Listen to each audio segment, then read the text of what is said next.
¿Qué tal? Buenas tardes a todos. Muchas gracias por su asistencia. A nombre del Grupo de Seguridad de la Información de la NUYESTIC, les damos la más cordial bienvenida a nuestros asistentes. Agradecemos a los que se están conectando después de unas semanas de vacaciones, a los que estamos en las instituciones de educación superior, y retomamos estos webinars con un tema de interés para la comunidad. Bueno, como siempre me es grato participar a nombre del grupo y de la NUYESTIC, pues queremos brindarle este webinar un excelente tema referente a la firma electrónica avanzada. Para esto hemos denominado hoy nuestro webinar como la firma electrónica avanzada en el contexto de la ciberseguridad. ¿Y qué es esto de la firma electrónica avanzada? Bueno, es un método de autenticación y verificación de identidad que se utiliza en transacciones y comunicaciones electrónicas. A diferencia de una firma manuscrita tradicional en papel, una firma electrónica avanzada se utiliza en un entorno digital para garantizar la autenticidad de un documento o un mensaje, así como la identidad del firmante. Las firmas electrónicas avanzadas son muy seguras y confiables que las firmas electrónicas simples, ya que implican procesos de autenticación más rigurosos. Por lo general, involucran la utilización de certificados digitales emitidos por autoridades de certificación confiables. Estos certificados son archivos electrónicos que contienen información y se utilizan para garantizar que la firma sea auténtica y no haya sido alterada desde su creación. Algunos aspectos a considerar son la autenticidad, la integridad, no repudio, la seguridad y la legalidad. Pero bueno, es un tema muy vasto. Para esto hemos invitado a los expertos que nos van a ahondar más el tema y en la implementación de este tipo de tecnologías. Vamos a citar a la maestra Lisbeth Angélica Barreto Zúñiga y al ingeniero Jonathan Rafael Pontaza López, que son de aquí de la UNAM, y agradecemos que hayan aceptado esta invitación. Antes de cederles la palabra, me voy a permitir leer sus semblantes. La maestra Lisbeth es titular en la Coordinación de Identidad Digital en la Dirección General de Cómputo y de Tecnologías de la Información y Comunicación de la UNAM. Tiene más de una década como responsable de la firma electrónica avanzada, sello digital universitario y autoridad certificada de UNAM GRID, así como también diversos proyectos institucionales de gran relevancia para la universidad. Ha participado en diferentes grupos con expertos en TIC, en la universidad y en otras instituciones educativas. Tiene más de 17 años de experiencia en temas de divulgación, capacitación especializada en TIC, administración de proyectos y diversos temas en materia de tecnologías. Ha participado en ha participado en el diseño de diversos lineamientos y documentos normativos referentes a la gobernanza en TIC, principalmente en la UNAM, y asesorada a instituciones de educación superior en procesos y normativa en materia de infraestructura de llave pública. Ha sido ponente en presentaciones, foros, diplomados, seminarios, cursos y talleres relacionados con tecnologías de la información y comunicación. Además es docente en la UNAM y en otras universidades. Ha asesorado a diversas instituciones privadas y de gobierno, entre las cuales destacan el CIBESTAP, el Instituto Nacional Electoral, la Secretaría de Economía y diversas universidades del interior de la República, entre otros. Actualmente se encuentra a cargo del proyecto de Identidad Digital Universitaria, proyecto universitario que permite unificar la identidad de los universitarios y mejorar la experiencia del usuario en el uso de las TIC. Bienvenida, maestra, muchísimas gracias. Por otra parte, tenemos al ingeniero Jonathan Rafael Pontaza López. Él es ingeniero en computación egresado de la Facultad de Ingeniería de la UNAM. Su experiencia profesional en infraestructura de llave pública de más de 10 años le ha permitido alcanzar el rol de líder de proyecto técnico en los proyectos más relevantes en la coordinación de identidad digital de la DGTIC. Ha asesorado a instituciones educativas del país en procesos de implementación y ha participado en procesos de integración de la FEU UNAM con gobierno federal. Como responsable técnico de la autoridad certificada de UNAM GRID, que genera los certificados para acceso de la comunidad de investigadores a los recursos de alto rendimiento de cómputo en el país. Fue pieza clave del grupo de trabajo que certificó a la UNAM ante el organismo internacional International Global Truth Federation, que agrupa a GRID de Europa, y Asia. Y actualmente se desempeña como representante técnico ante The American Grid Policy Management Authority por parte de la UNAM, que es el organismo responsable de certificar, regular y agrupar autoridades certificadoras, instancias y proveedores de autentificación del norte, centro y sur del continente americano bajo un esquema de federación. Ha participado como ponente e instructora en lo referente al uso de software criptográfico, infraestructura de llave pública y Security Sockets Logic. Y es el principal responsable de los procesos de integración de las entidades universitarias al componente de firma electrónica universitaria. Lidera varios proyectos de desarrollo para la mejora de servicios institucionales proporcionados por la DGT. Bueno, como ven, tenemos a dos expertos y pues adelante, pero antes de cederles la palabra, recuerden que pueden dejarnos sus preguntas y comentarios en el panel que aparece en la plataforma. Al terminar la presentación, nuestros ponentes los contestarán. Además, abro paréntesis para mencionarles e invitarlos a escuchar a nuestro segundo podcast del Grupo de Seguridad de la Información, que en esta vez trata el tema de Internet de las Cosas. Les vamos a anexar el URL de este episodio de podcast que ya se encuentra en Spotify y describe todo esto del mundo de Internet de las Cosas. Están cordialmente invitados a escucharlo. Espero les guste, sea de su interés y muchísimas gracias. Les cedo la palabra, maestra Lisbeth. Nuevamente gracias y el micrófono es todo suyo. Muchas gracias. Buenas tardes a todos. Antes que nada, queremos agradecerles no solo la invitación al Grupo de Seguridad de la Información, sino también a la NUYSTIC, desde luego, y por supuesto a los asistentes.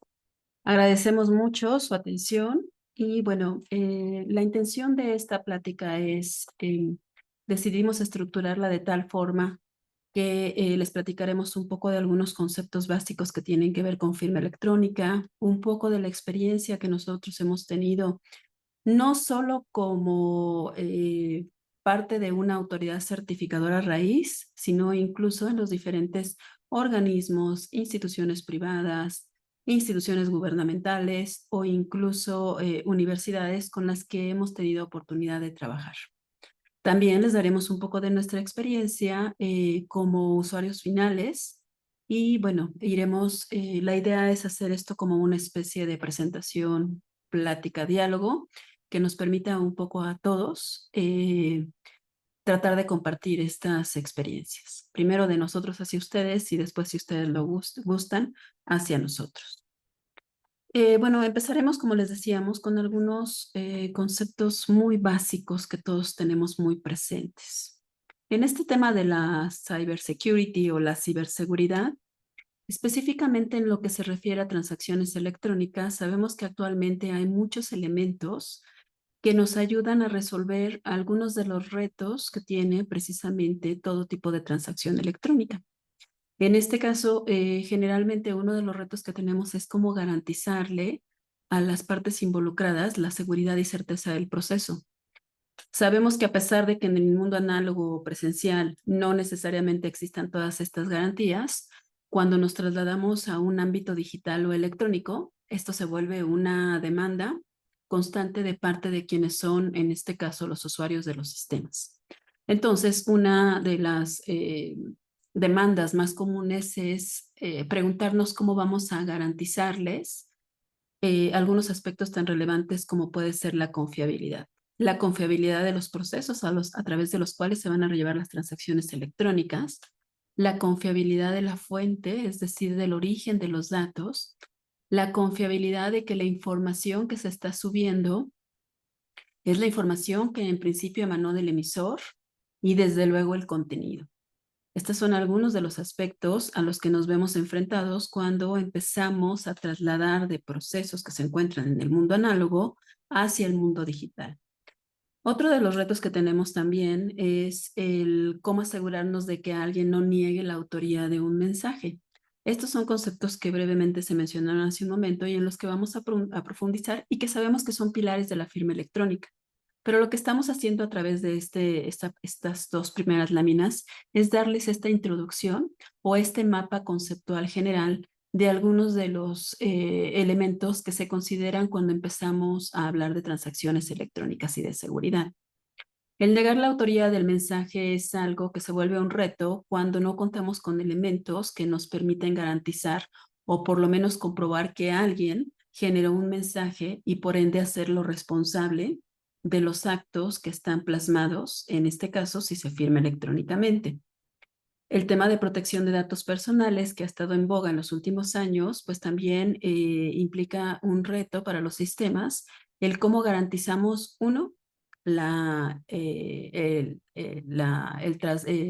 transmisión de estos datos y dos, la seguridad que se refiere a estos datos personales.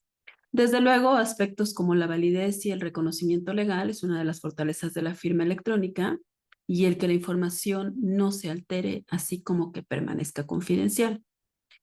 A lo largo del tiempo se han ido desarrollando, como lo vemos, distintas herramientas, plataformas, sistemas o elementos que le han permitido sumar a estos retos que tenemos para tratar de mitigar o contrarrestar algunas de las posibles incidencias que pudiéramos encontrar en estos procesos. Entonces tenemos desde los sistemas de autenticación, como pueden ser, por ejemplo, sistemas de administración de identidades, sistemas en donde se identifican a través de criptografía simétrica o asimétrica. Tenemos los estampillados de tiempo, que pueden ser a través de hardware o software, que también nos permiten por lo menos identificar en qué momento fue una transacción y darle una especie de certificación. El uso de biométricos para garantizar precisamente quién está realizando un proceso. Los cifrados de todo tipo, pero para las páginas web, puede ser el caso de los SSLs, el tema de protección de datos, ya sea protección de datos desde el punto de vista de protegerlo a través de firewalls, antivirus o cualquier elemento que en un momento dado, ya sea con protección física o lógica, nos permita garantizar que no se ha transgredido el mensaje o que el emisor y el receptor siguen siendo los esperados, así como las tecnologías más recientes que tienen que ver con blockchain o, por ejemplo, las tecnologías que aceleran y garantizan la transmisión rápida de los datos y segura, como puede ser las curvas elípticas. Todos estos elementos que se conforman para precisamente dar seguridad y certeza al proceso, pues toman especial relevancia cuando hablamos de la firma electrónica avanzada. En el tema de la firma electrónica avanzada, cuando hablamos de firma electrónica avanzada, no solo estamos hablando de una plataforma o herramienta tecnológica que está basada en algoritmos de cifrado que nos permitan validar transacciones electrónicas con certeza y validez jurídica. En realidad, detrás de esta tecnología o de esta plataforma hay mucho más. El principio es el concepto de la infraestructura de clave pública, que lo que hace es precisamente garantizar a través de una serie de elementos que vemos descritos en esta lámina, de la conjunción de estos elementos nos ayudan a garantizar algunos de los aspectos principales o algunos de los retos a los que nos vemos enfrentados cuando hacemos transacciones electrónicas. Es decir, la integridad, la confidencialidad, el no repudio, son características inherentes a la firma electrónica, pero que la fortaleza de esto no solo está en los algoritmos, que como podemos ver son de varios tipos, pueden ser de firmado, de cifrado, no solo en los protocolos y estándares, a los que entraremos un poco más adelante a detalle, que pueden ser desde protocolos para de certificado digital, de firmado, de almacenamiento, de dispositivos de almacenamiento, de resguardo o protección de datos, de seguridad, de calidad, de seguridad o incluso de transmisión o validación de estatus de certificados, sino que hay una serie de elementos que los acompañan, que van desde los protocolos, los estándares, los algoritmos, los procesos y las políticas inherentes a la firma electrónica que ayudan a garantizar algunos de los elementos como el no repudio, la reingeniería de los procesos que ya tenemos inherentes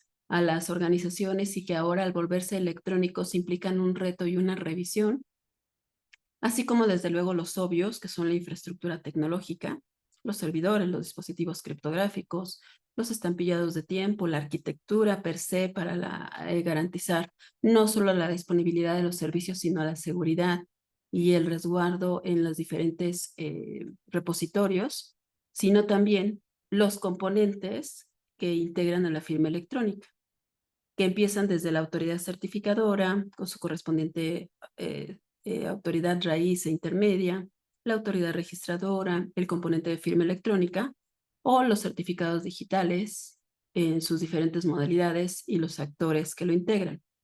La parte de la normatividad, que era uno de los retos que comentábamos, se enfrentan las transacciones electrónicas porque no hay entes en principio como en el mundo análogo que puedan certificar la validez y además que le den el reconocimiento, se vienen a resolver con el tema de la firma electrónica. Por eso es que la firma electrónica, quizá una de sus fortalezas más fuertes, reside en el reconocimiento que le da y la validez legal que le da a los documentos electrónicos. Algo que en otro momento no era tan fácilmente aceptable. Entonces encontramos que en la parte de la normatividad, para que haya una validez legal, se generan leyes, reglamentos, se modifican normas internas e incluso se agregan nuevas normas y nuevas formas de operación con tal de dar legitimidad a estos procesos. Finalmente, la firma electrónica surge como una tecnología para resolver este reto principal de cómo garantizar que la información proviene de una fuente confiable, que se puede reconocer y que tiene la misma equivalencia jurídica y funcional que la firma autógrafa, lo cual quiere decir que en caso de una controversia legal se puede llevar ante tribunales de la misma forma que se hace con la firma autógrafa y, por supuesto, garantizar que el mensaje no ha sido modificado. Y si ha sido modificado, identificarlo. Bien, pues todos estos elementos son los que conforman la infraestructura de clave pública, que es la base de la firma electrónica. Como pueden ver, no solo se trata de una plataforma que nosotros adoptamos a través de un estándar definido, porque no solo es eso, no solo es seleccionar el algoritmo de firmado o de cifrado, sino que tenemos una serie de elementos por cumplir para que nosotros podamos contar con todos los elementos y dar garantía de lo que se firma electrónicamente. Seguramente algunos de ustedes ya han tenido la experiencia de generar o de crear su propia, de constituirse como una autoridad certificadora en sus propias instituciones. Bien, seguramente cuando hicieron este ejercicio, ustedes tomaron en cuenta algunos de los elementos bajo los cuales se encuentra la PKI.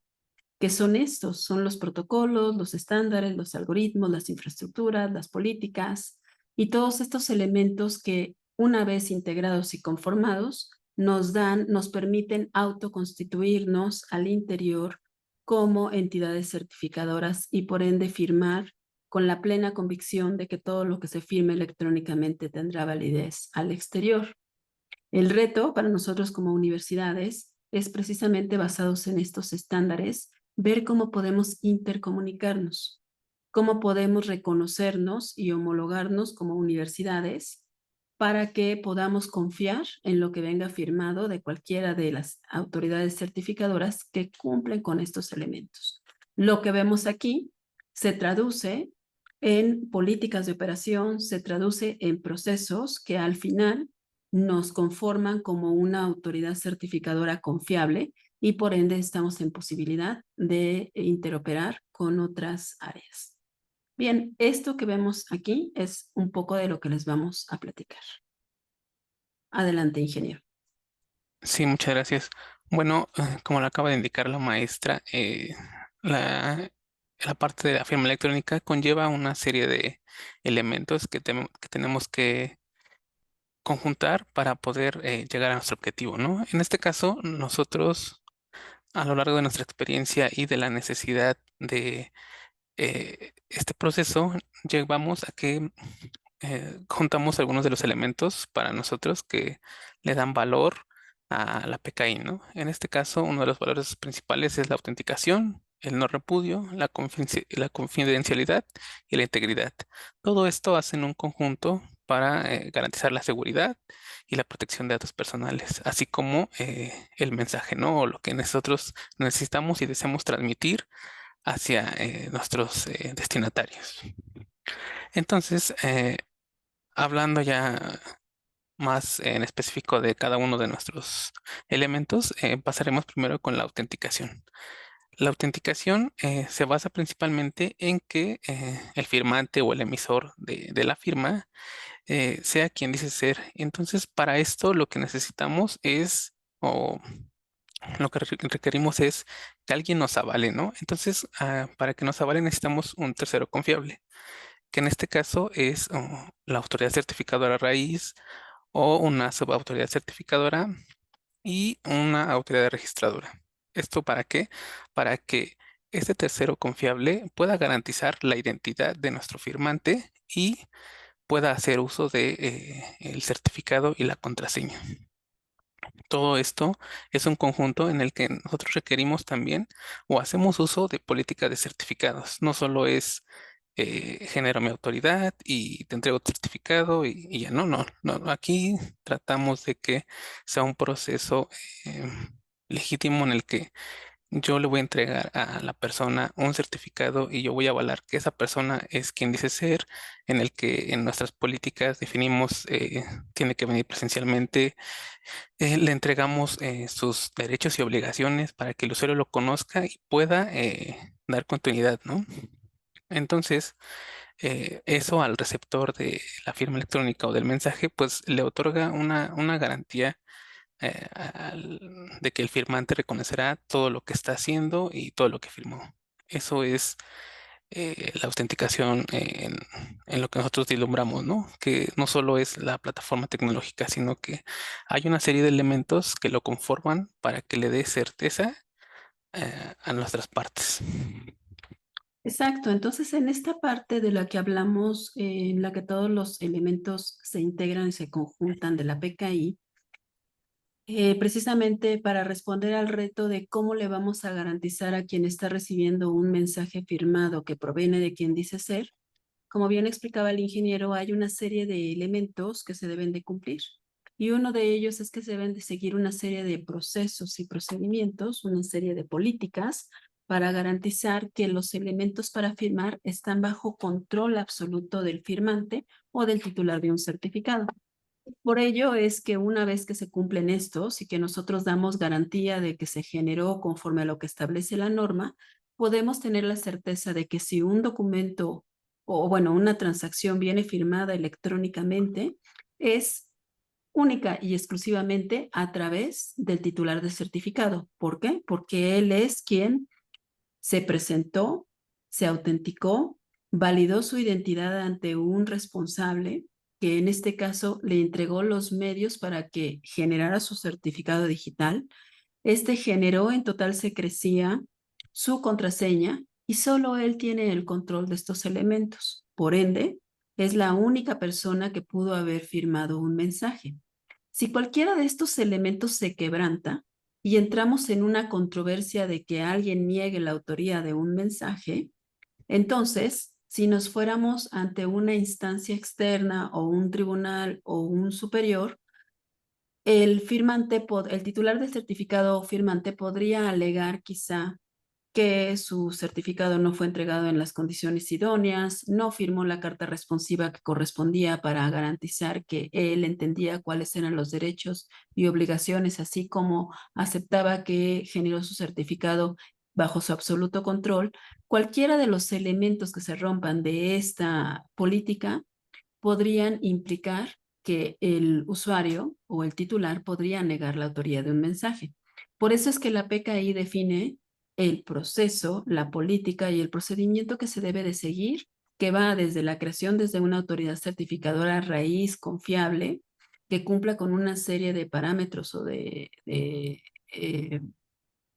digamos que de protocolos de seguridad, así como todos los elementos que intervienen hasta que un firmante o titular cuenta con su certificado digital. Ok, bueno, para continuar, seguiremos con el apartado del no repudio, ¿no? En este caso, una vez que nosotros le entregamos al usuario los elementos para que pueda firmar este, electrónicamente, Esto quiere decir que el usuario, ya que tiene los elementos y tiene conocimiento de la contraseña del certificado digital, él no va a poder negar lo que está haciendo con su certificado digital, ¿no? Entonces, incluso si no respeta las buenas prácticas que uno les trata de comunicar de, ok, no le pases las contraseñas de tu certificado a terceros, ¿no? Entonces, que él quebrante esas buenas prácticas o esas políticas que uno como institución define para sus procesos, no lo exime y entonces él no puede negar la autoría del mensaje o de lo que está firmando. Entonces, es muy importante que nuestros usuarios tengan el conocimiento y sepan el cómo firmar electrónicamente, cómo hacer ese proceso de firmado, ¿no?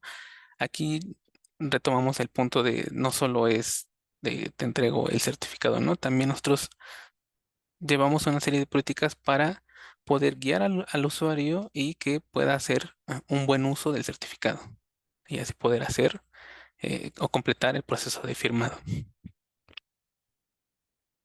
Y en este sentido, por ejemplo, en caso de que alguien repudie la autoría del mensaje, es decir, un documento, una transacción que ha sido firmada electrónicamente, con un certificado digital de parte del titular, si el usuario llegara a repudiar el mensaje, es decir, a negarlo, se podrían establecer o se podrían proporcionar los elementos al menos para identificar si durante cualquier parte del proceso se transgredió alguna de las políticas recomendadas de certificación. Las políticas de certificación se pueden expresar en diversos documentos. Pueden ir desde una norma, una ley, una política interna, hasta un documento que es el documento de políticas de certificación. Este documento de políticas de certificación contendrá todo el detalle que tiene que ver con cómo todos los actores que participan en esta cadena, a partir de que se genera un certificado digital hasta que se firma, todos los actores que participan en este proceso tienen reglas de operación y políticas que deben de seguir. Este documento de políticas de certificación establecerá todas estas normas, todas estas políticas a seguir, así como los procedimientos y qué sucede en caso de, qué hacer si un certificado se transgrede, qué hacer si se piensa que un certificado en un momento dado se encuentra en riesgo de que pueda ser vulnerado. Todos estos elementos se definen en el documento de políticas de certificación y después se traducen en procesos que se llevan al mundo real, al día a día, en donde se definen los pasos a seguir para revocar, para obtener un certificado, para firmar, para interoperar entre sistemas.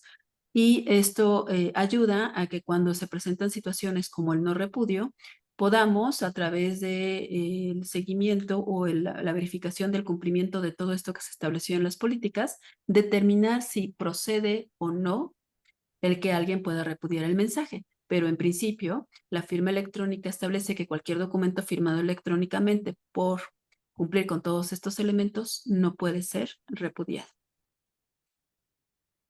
Ok. Bueno, otro de los elementos que consideramos relevantes es la confidencialidad de la información. Esto, hablando del mundo análogo, en el que usamos el papel, al momento de nosotros enviar un mensaje, pasa de mano en mano, entonces corre el riesgo de que nuestro mensaje pierda confidencialidad o se extravíe en el camino, ¿no? Entonces, lo que nos ayuda firma electrónica y PKI es que el mensaje solo se intercambia entre el emisor y el receptor. Aquí no hay otra persona o otro elemento extra que interviene para la entrega de los mensajes. Firma electrónica también usa medios seguros, como se indicaron al inicio de la presentación, que los sistemas que consumen el servicio de firma electrónica pues tienen que ser sistemas seguros. El sistema usa certificados SSL para proteger el sistema como tal. Entonces, los mensajes que uno envía se pueden viajar de diferentes maneras. Esto aquí es a consideración del sistema que está enviando o tratando los mensajes, ¿no? Hay sistemas que envían la información o el mensaje en forma de hashes. Hay otros que generan sus propios algoritmos o sistemas de cifrado personalizados para ese propio sistema, hablando generalmente. Entonces, hay mensajes que son codificados. Entonces, aquí ni siquiera la autoridad certificadora o el tercero confiable que habíamos hablado al principio conoce este mensaje, ¿no? Entonces, todos los mensajes viajan cifrados o codificados. Entonces, esto nos da una garantía de que solo el firmante y el receptor conocen este mensaje. Entonces, bueno, esto aquí nos ayuda también, nos ayuda del lado de la protección de datos personales, que está muy en estos tiempos, ¿no? Que hay que tratarlo. Exactamente. En el tema de la confidencialidad de la información, tal vez valdría destacar que cuando nosotros hablamos del tercero confiable, estamos hablando de que tenemos al emisor y al receptor de un mensaje, en este caso de datos. Los datos que se firman electrónicamente los denominamos cadena original. La cadena original contiene la información sensible o importante que se quiere firmar electrónicamente y de la que en un momento dado si hubiera que establecer si esta fue modificada, es decir, si perdió integridad o si fue en un momento transgredida. Esta es la cadena original que se firma y la información que está ahí generalmente será información relevante e importante que se tiene que firmar. Cuando hablamos del tercero confiable, lo que estamos hablando es que un emisor, a través de un sistema, eh, construye esta cadena original junto a otros parámetros y esto es lo que se envía hacia ese tercero confiable. Ese tercero confiable es la autoridad certificadora. La autoridad certificadora la tenemos que ver en dos sentidos. La autoridad certificadora es un ente que en este caso, por ejemplo, en el caso de la UNAM somos nosotros, la Coordinación de Servicios de Identidad y Firma Electrónica Avanzada, y somos ese ente que administramos y gestionamos todo lo que tiene que ver con la PKI en la UNAM. Nosotros, bueno, que tiene que ver con firma electrónica, porque desde luego están nuestros compañeros de la Coordinación de Seguridad de la Información que nos complementamos, pero tenemos que ver a la autoridad certificadora como ese ente que vigila que se cumpla cabalmente con lo que establece la PKI en lo que tiene que ver con estándares, procesos, tecnologías y todos estos elementos que vimos en la diapositiva número 2. Y también tenemos que conceptualizar a la autoridad certificadora como ese software que permite o esa plataforma tecnológica que nos permite emitir certificados digitales. En un momento más entraremos al detalle de cuáles son los componentes.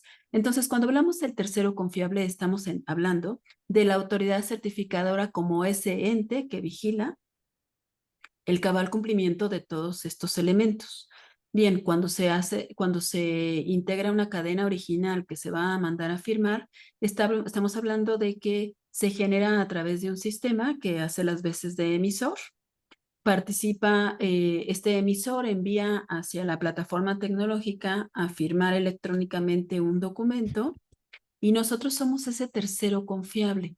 No solo que vamos a hacer el proceso inherente a la firma electrónica y le vamos a devolver el resultado de la firma en cuestión, que vamos a validar al certificado digital de dónde viene, su origen, su vigencia y demás, y que le vamos a regresar el resultado al receptor, sino que también vamos a hacer las veces de poder validar en un momento dado en caso de controversia si ese mensaje, como les decía, fue transgredido o si alguno de los elementos en esta cadena de confianza fueron transgredidos. Bien, pues en el tema de la confidencialidad de la información, este tercero confiable que somos nosotros, nos aseguramos de que la información que es transmitida entre el emisor y el receptor, sí, efectivamente pase por esta plataforma tecnológica, pero solo sea conocida entre estos dos. Esto es algo que en el mundo análogo no hay control. Entonces es otra de las ventajas en el tema de la confidencialidad de la información y per se se da lo de la protección de datos personales porque los datos no son expuestos. Ok. Bueno, entonces el siguiente elemento a considerar es la integridad de la información, ¿no? Como acabamos de ver, la ciberseguridad, lo que él busca es resguardar nuestros activos, la información. Entonces, PKI también eh, tiene este principio, ¿no? Que nosotros queremos guardar o salvaguardar la integridad de la información. ¿Esto qué quiere decir? Que nuestro mensaje o la información a firmar no sea modificada. Entonces, si hay algún elemento o alguna persona externa que modifique este mensaje por otro tipo de algoritmos o funciones matemáticas complejas, pues bueno, nosotros les proporcionemos los elementos para poder identificar que el mensaje ha sido modificado.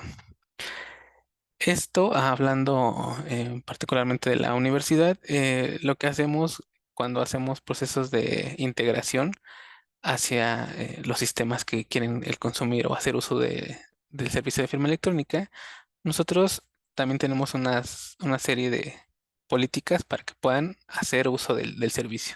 Esto que quiere decir que los acompañamos eh, en una serie de sesiones de trabajo para que puedan realizar la integración de manera correcta y les ayudamos a validar la información, dándole ejemplos de elementos que sean relevantes para hacer uso de la firma electrónica, ¿no? Un ejemplo podría ser una factura, ¿no?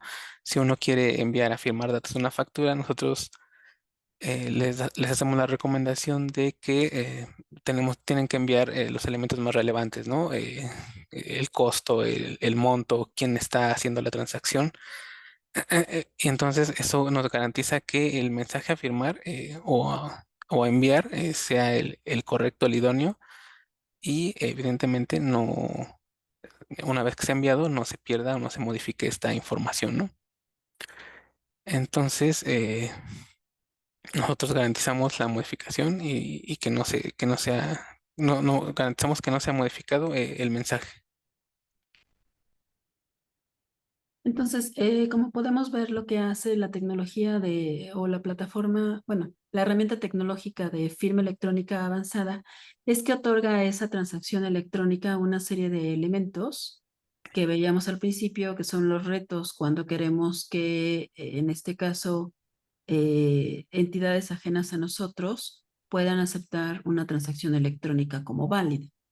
De entrada, el elemento de que podamos tener validez, validez legal, es algo que le da un elemento de valor muy importante, porque no es lo mismo generar un documento que se haga por otros medios, como puede ser una firma electrónica simple, una firma digitalizada, en donde no tenemos el respaldo ni la forma de validar si este documento ha sido transgredido o modificado, a cuando tenemos toda una estructura, toda una plataforma y toda una infraestructura de PKI que puede otorgar todos los elementos para en un momento dado decir lo que tú firmes electrónicamente, la transacción que tú realizas a través de firma electrónica, va a contar con elementos suficientes para en un momento dado poder resolver una controversia en caso de que se presente. Este es el valor de la firma electrónica, más allá de los elementos de valor agregado que le puede dar el ahorro en el traslado, la agilización de los trámites, la simplificación administrativa, la confidencialidad como tal de la información y todos estos elementos que ya son, como les digo, elementos de valor agregado. El valor está en que podamos hacer una transacción electrónica absolutamente confiable para las partes. En el momento que se vuelve confiable, en ese momento se van abriendo las diferentes puertas para ir intercambiando documentos electrónicamente. En el caso de la UNAM, nosotros tenemos una muy buena experiencia porque tenemos ya actualmente más de 190 sistemas y subsistemas que firman electrónicamente. Esto ha sido gracias a que se han ido siguiendo cabalmente cada una de las buenas prácticas, de las políticas y de los estándares que han ido surgiendo y que se han ido estableciendo. Nosotros, también como universidad, les platicamos que también pertenecemos, gracias a la UNAM Grid, pertenecemos a dos organismos internacionales que continuamente regulan todo lo que tiene que ver con autoridades certificadoras, principalmente y de manera complementaria con firma electrónica. Ellos, que pertenecen a América Latina y Europa, lo que hacen, y Norteamérica, lo que hacen es que se reúnen mensualmente y hacen un análisis de cuáles son las nuevas tendencias, de qué es lo que establece la norma y también de cuáles son las directrices que se deben de seguir. Esto en el caso de la UNAM es una ventana muy importante para conocer cuáles son las tendencias y qué es lo más adecuado para la universidad. Desde luego, por la complejidad que tenemos nosotros como universidad, siempre tenemos que pensar en función de estandarizar, de tal forma que cada decisión que se tome no vea afectada su operación con todos los sistemas con los que interoperamos. ¿Qué pasa cuando le damos el soporte o no el soporte, la asesoría a otras instituciones o a otras entidades, que también se hace un análisis de cuáles son las características de su propia comunidad, cuáles son los sistemas, las características de los sistemas que se van a integrar y hasta hacia dónde van, cuáles son los alcances? Y con base en eso es que nosotros, aprovechando esta experiencia, es que les platicamos de las diferentes alternativas. Esto ha permitido que hemos tenido varias asesorías y varias implementaciones exitosas en las que hemos visto cómo las universidades se han constituido ya sea al interior o como parte de una subautoridad certificadora de manera exitosa dentro de sus organizaciones. Sí, bueno, igual para complementar la idea de la maestra, hablando del organismo al que pertenecemos, que como bien indica, nos da las buenas prácticas y medimos o se hace un censo entre todas estas instituciones o soluciones comerciales que están adheridas a este organismo, en el que evaluamos o se evalúa el impacto que puede tener, hablemos de un caso particular de los algoritmos, ¿no? No porque sea un algoritmo mucho más grande, quiera decir que va a ser más seguro, ¿no? También se evalúa el cómo nuestros sistemas van a responder a una demanda, ¿no? Cuando eh, propusieron incrementar o duplicar el tamaño de una llave, se midió el impacto y se determinó que no era lo óptimo para todas las que pertenecemos a ese organismo, ¿no?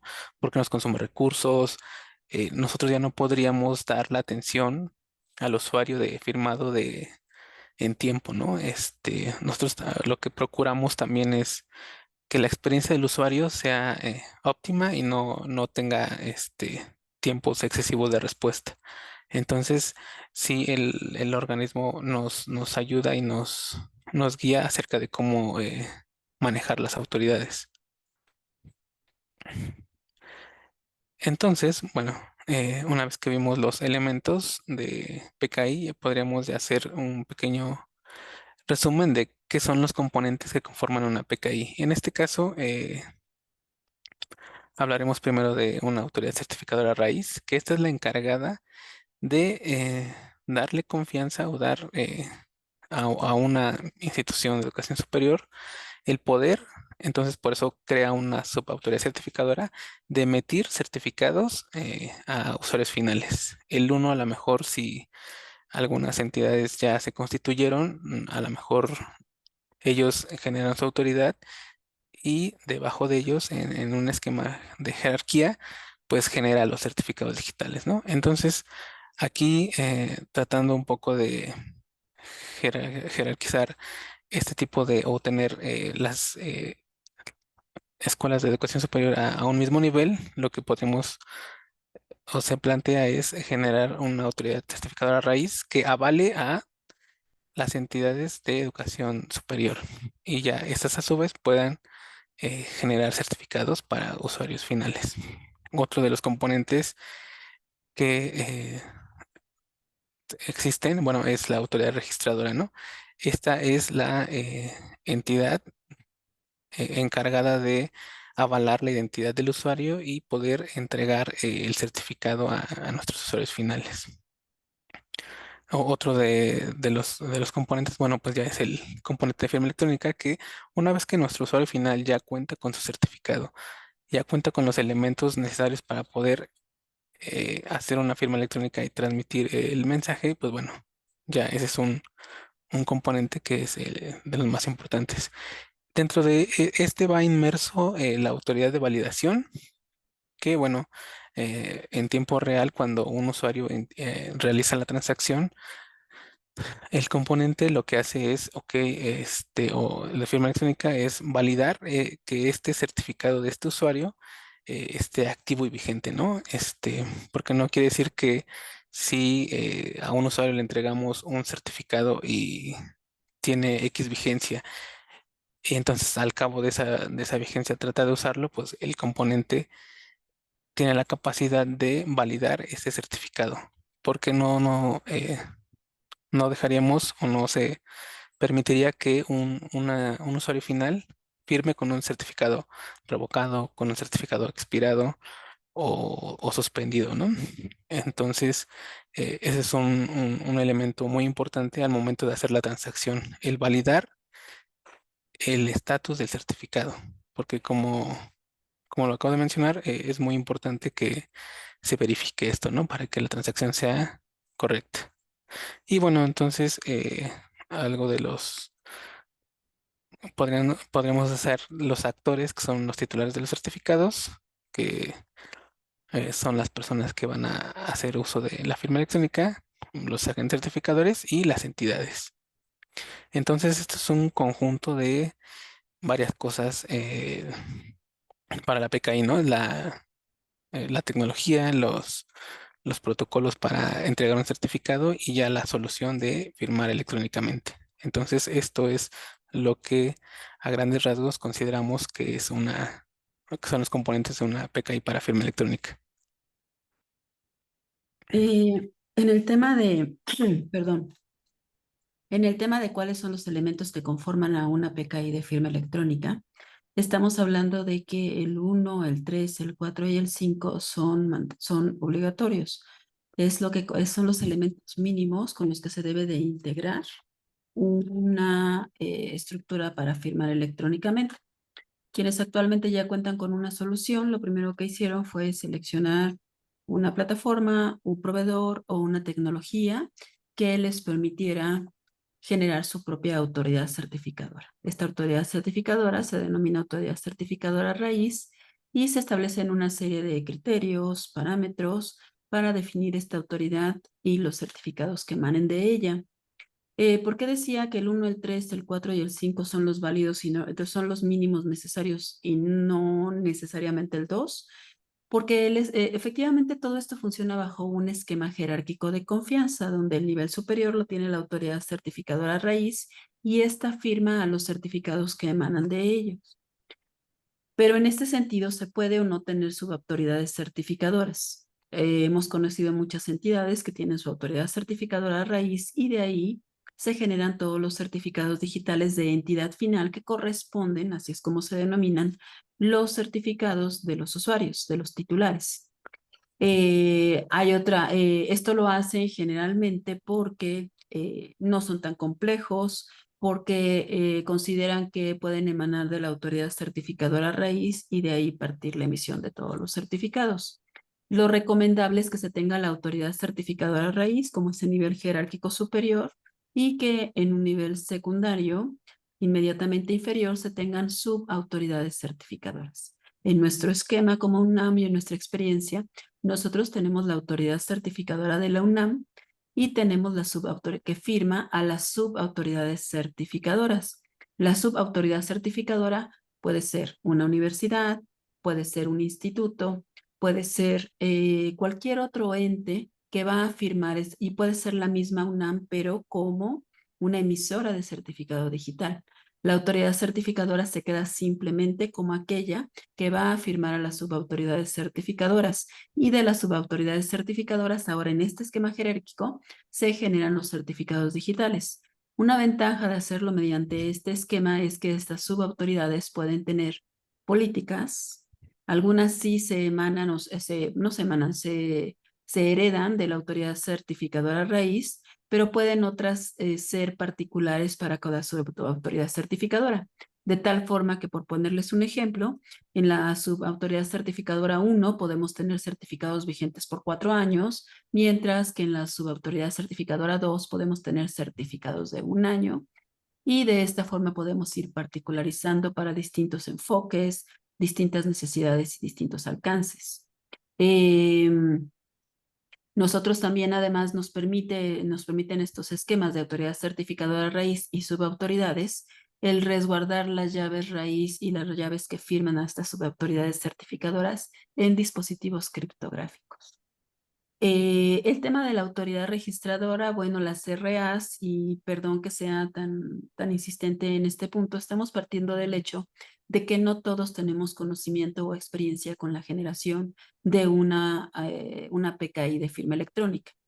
Para aquellos que no la tienen, la autoridad registradora hace, entre otras cosas, funciona como ese ente en este esquema jerárquico de confianza que va a permitir seguir todos los lineamientos, políticas y normas que se establezcan en el documento de políticas de certificación con respecto a la generación de los certificados digitales, a la validación de identidad de los titulares de un certificado digital, así como todos los procesos inherentes a toda la operación de firma electrónica. Entonces, tenemos los componentes tecnológicos como tal.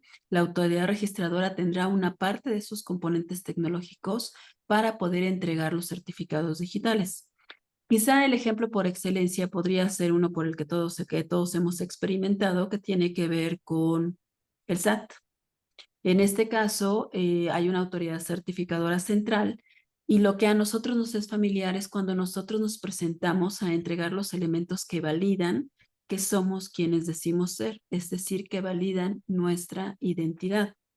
Para que nosotros podamos hacer este proceso, lo primero que hacemos es conectarnos a través de precisamente estos medios electrónicos y hacemos una serie de procesos en computadora que nos permiten irnos hacia estas plataformas. No sabemos si hacia una subautoridad certificadora o directamente hacia la autoridad certificadora raíz, pero ahí es donde iniciamos el proceso.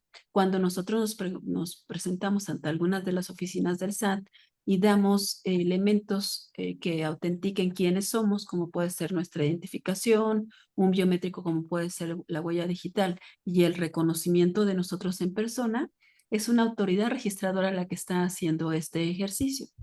Una vez que se han validado todos estos elementos que están descritos en un documento que puede ser, ya les decía, un documento de políticas de certificación, un documento interno, una norma o cualquier tipo de documento que se genere, es en ese momento que cuando hemos cumplido con todos estos elementos, nos proporcionan los elementos para generar un certificado digital, que como ya sabemos está bajo nuestro absoluto control. Por eso es que cuando alguna vez nos han comentado que llegan a alguna oficina de gobierno y alguien te crea por ustedes la contraseña de su certificado digital, estamos hablando que esta línea jerárquica de confianza entre las partes se rompe. Y por lo tanto, entonces, como veíamos en las láminas anteriores, podríamos podríamos alegar que repudiamos lo que haya sido firmado electrónicamente porque no se siguieron todas las políticas que tienen que ver con estos procesos. Bien, pues por eso es que el 1, el 3, el 4 y el 5 son los elementos con los que vamos a interactuar, porque una vez que hemos obtenido nuestro certificado digital y que está bajo nuestro absoluto control, lo que sigue a continuación es utilizarlo en algún medio en donde el componente de firma electrónica nos permita firmar. Ahí es donde toma especial relevancia el inciso A. Los actores que participan en un proceso de firma electrónica no solo es el titular del certificado digital, no solo es la entidad certificadora, que les decía que es un concepto doble, porque por un lado es una plataforma tecnológica, pero por otro lado es un ente como lo somos nosotros en la UNAM, que avalamos, vigilamos y verificamos que se sigan todos los procesos. En este caso, cuando el titular de un certificado digital tiene bajo su control el certificado con el que va a firmar, lo hace a través de una plataforma. Esta plataforma es esa entidad que mencionamos ahí y que puede ser un sistema, puede ser un medio a través del cual va a firmar electrónicamente. Y es aquí donde toma especial relevancia, porque cuando se invoca al componente de firma para utilizar este certificado digital, se hacen una serie de validaciones que, ese es el número 5, se validan ante una autoridad de validación. Esta autoridad de validación, como bien lo explicaba el ingeniero, entre las cosas que va a hacer es acudir a la subautoridad certificadora para ver si, una, el certificado es vigente, El certificado es reconocido por una autoridad certificadora que yo reconozco dentro del componente para validar si efectivamente esa autoridad certificadora a su vez está reconocida por una autoridad certificadora raíz y hace una serie de validaciones para permitir firmar electrónicamente. Son todos estos los componentes que precisamente nos permiten crear una infraestructura de firma electrónica. Aquí me gustaría hacer un paréntesis muy importante. Todos estos componentes y este manejo que tenemos de ellos se vuelve un poco complicado en el sentido de que sí, efectivamente, el estándar o la norma establece cuáles son esos elementos mínimos que debemos de tener para que podamos decir que tenemos una solución de PKI confiable. Sin embargo, uno de los problemas a los que nos enfrentamos es que muchas de las autoridades certificadoras se autoconstituyen. Es decir, seleccionan una tecnología, revisan cuáles son las normas, los estándares, los protocolos, y entonces crean al interior una normatividad y empiezan a operar. Así estamos la mayoría de las universidades, pero así está también gobierno federal. No hay una entidad superior que como tal valide lo que tiene que ver con la creación de las autoridades certificadoras. Ojo, punto y aparte, son estos denominados PSCs o proveedores de servicios de certificación. Un proveedor de servicios de certificación es alguien que va a crear una estructura parecida a estas y va a entregar certificados digitales que van a ser reconocidos por otra instancia. En este caso, gobierno federal, a través principalmente de la Secretaría de Economía, establece para ciertos procesos que tienen que ver más con aspectos no de tipo fiscal, sino de tipo financiero, no financiero, ahorita se me fue, comercial, establece que habrá ciertos entes, ciertas entidades que podrán generar certificados digitales a terceros.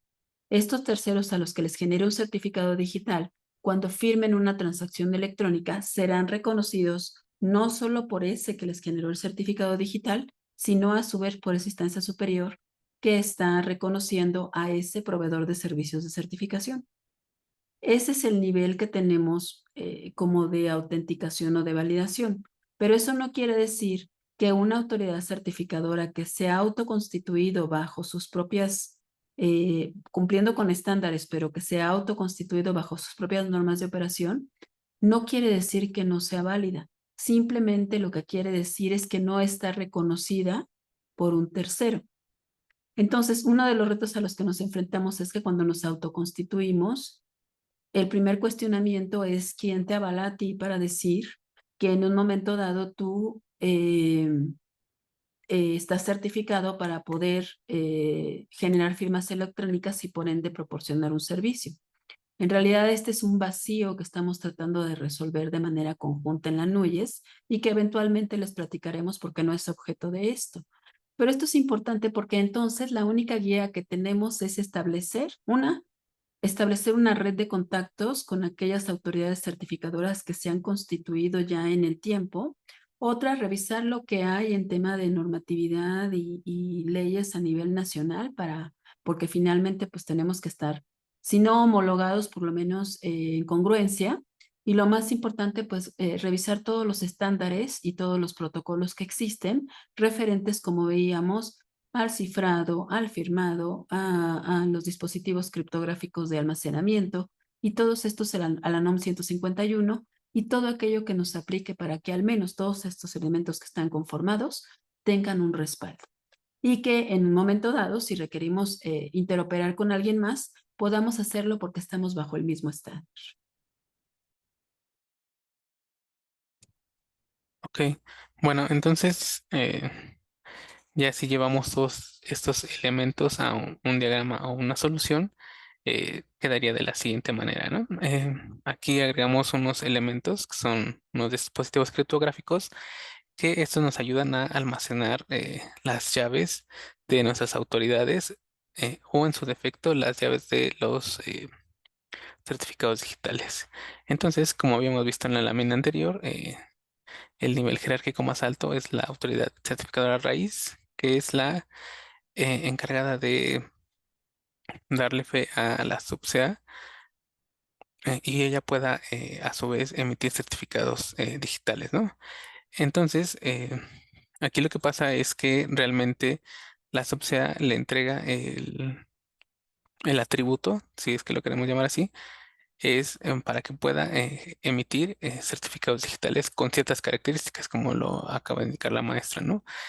Cada subSEA puede tener una particularidad de vigencia y de estructura en sus certificados. A lo mejor una institución le es más relevante poner en su Distinguished Name o en la estructura de su certificado la curva o el grado o el RFC, ¿no? Porque así, si hacemos una analogía con el SAT y vemos sus atributos, ellos tienen eh, en algunos atributos el en qué dependencia o en qué oficina del SAT generan certificado, ¿no? Entonces, aquí podemos particularizar los atributos que sean necesarios o que requiera una subsea, ¿no? Para que una vez que nazcan los certificados, tengan esa característica propia de cada entidad. Entonces, eh, la tecnología o lo que nos llevó, lo de la nueva tecnología es generar los certificados y almacenarlas en nubes institucionales para que al momento del firmado el usuario no tenga que utilizar un archivo y uno tenga que hacer una serie de pasos adicionales y le sea más fácil al usuario hacer uso de su certificado digital, ¿no? Entonces, la base de certificados es en el HCM, entonces dentro del dispositivo criptográfico es donde se almacenan las llaves y se lleva el proceso de firma electrónica. Entonces, nosotros tratamos de garantizar eso, ¿no? La integridad y la confidencialidad de todos los procesos de firma electrónica. Entonces, eh, otro de los elementos importantes, ya viendo una solución en un esquema, pues bueno, es la autoridad de registro, ¿no? Que es la encargada de avalar y decir, ok, sí, le voy a entregar el certificado a mi usuario con nombre X. Entonces, él hace una serie de validaciones dependiendo de nuestra política o de la regla de negocio de nuestra institución en la que digamos, ok, tiene que venir presencialmente, me tiene que mostrar una identificación. Entonces, una vez que cumple esa serie de pasos o de requisitos que nuestra política dictó, entonces ahora sí procedemos y le generamos un certificado digital. Aquí, como podemos ver en el diagrama, otro de los elementos importantes o que nos ayuda a que esto sea robusto, pues bueno, es en dónde tenemos alojado nuestra solución. Aquí, pues bueno, eh, en nuestro caso particular, nosotros nos apoyamos tanto de nuestros compañeros de seguridad para que nos ayuden a proteger y darle más confianza a nuestra solución. Entonces, sí, como es tan compleja la universidad, nosotros somos un departamento, hay un departamento de seguridad, hay un departamento de infraestructura en la que todos hacemos un equipo y damos una certeza para que nuestra solución esté eh, en óptimas condiciones, ¿no? Entonces, otro de las bondades de que estemos constituidos como departamentos, pues bueno, nuestros compañeros de seguridad nos apoyan y nos ayudan en cuanto a revisiones o ver cómo está nuestra infraestructura, ¿no? Entonces, nosotros aprendemos y nos apoyan, ¿no? Porque no todo lo que nosotros digamos es la ley, ¿no? Sino que vamos aprendiendo y vamos mejorando, porque lo que nosotros buscamos es que la experiencia del usuario sea la óptima y podamos garantizar este servicio.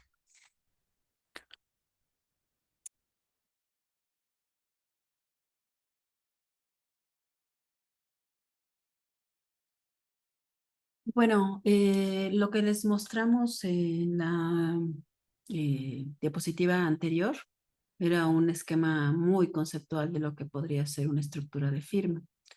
Lo que tenemos aquí, más allá de si está actualizado o no y que alguna información evidentemente no está plasmada por cuestiones de seguridad, es, por ejemplo, uno de los esquemas base de la UNAM y cómo interopera con una universidad. Siendo nosotros, en todos los casos, la autoridad certificadora. con la diferencia que lo que vemos del lado derecho, que es la universidad externa, es una subautoridad certificadora.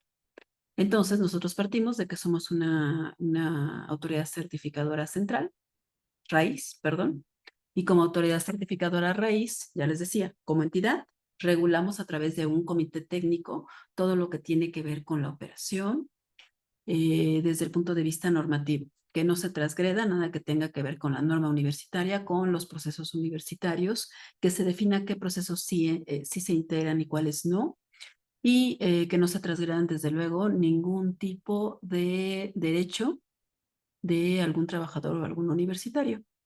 Por otro lado, como plataforma tecnológica, nosotros nos encargamos de generar los certificados digitales, en principio para nuestros miembros de la comunidad, pero prestamos también este servicio como entidad certificadora raíz o central hacia universidades y otras instituciones. Lo que ven aquí ya es un proceso en el que tenemos ya una arquitectura mucho más compleja y en donde ya vemos conviviendo a distintos entes, pero que forman parte de una autoridad certificadora raíz.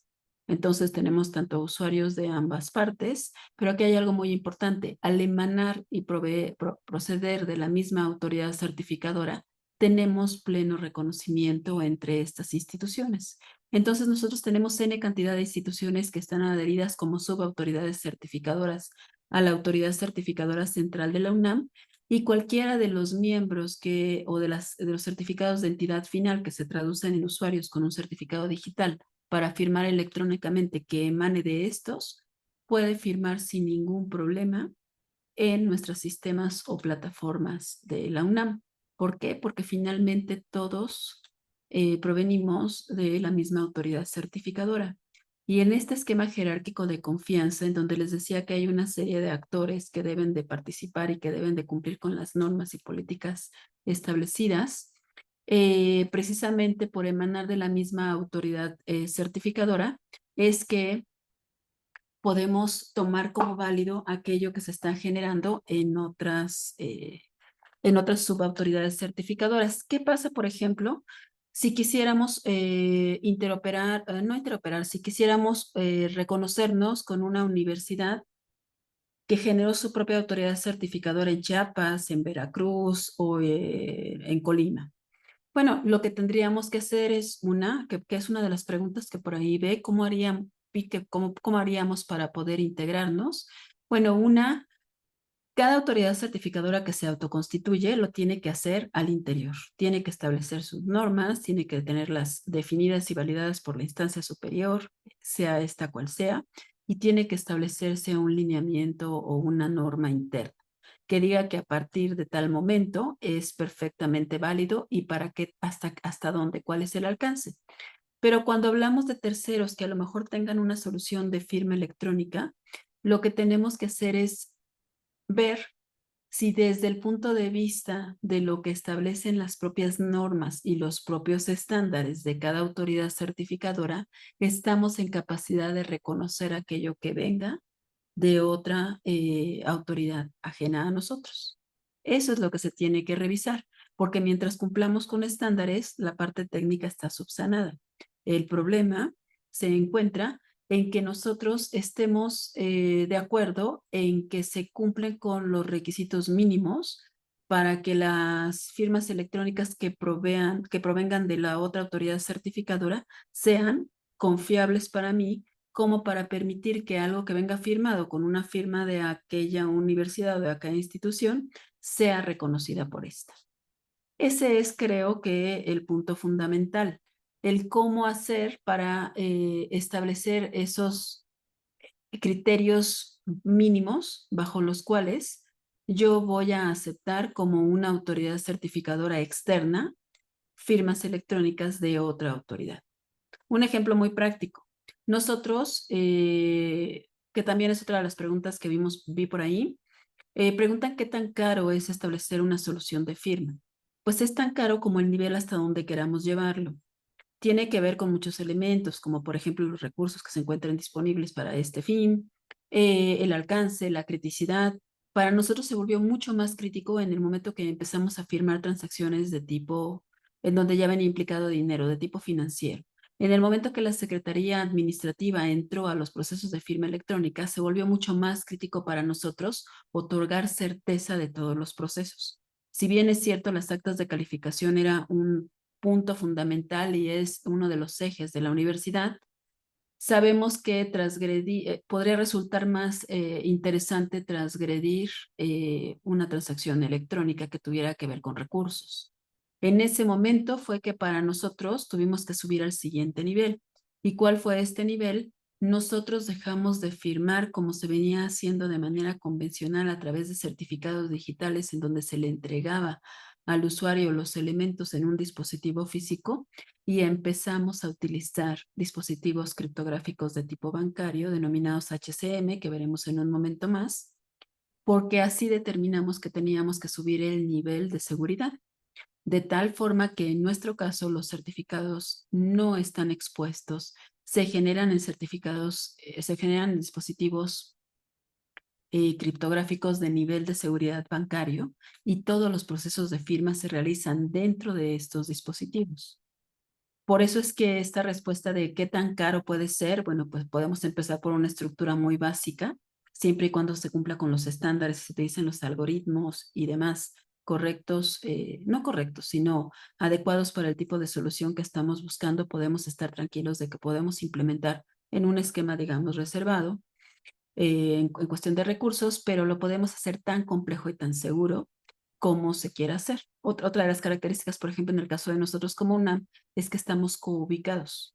Esto quiere decir que nuestros servidores están alojados en un centro de datos externo porque de esa manera nosotros garantizamos una serie de requisitos que establece la norma para garantizar que las bóvedas donde se almacena la información se encuentran dispositivos que no solo cuentan con seguridad física, lógica y perimetral, sino que además nos dan la continuidad de la operación.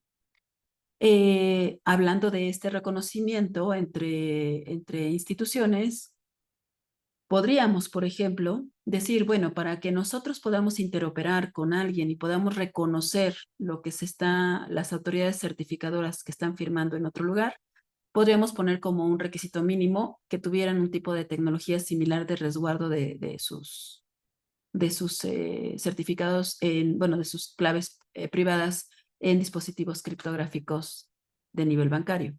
Esa podría ser una norma.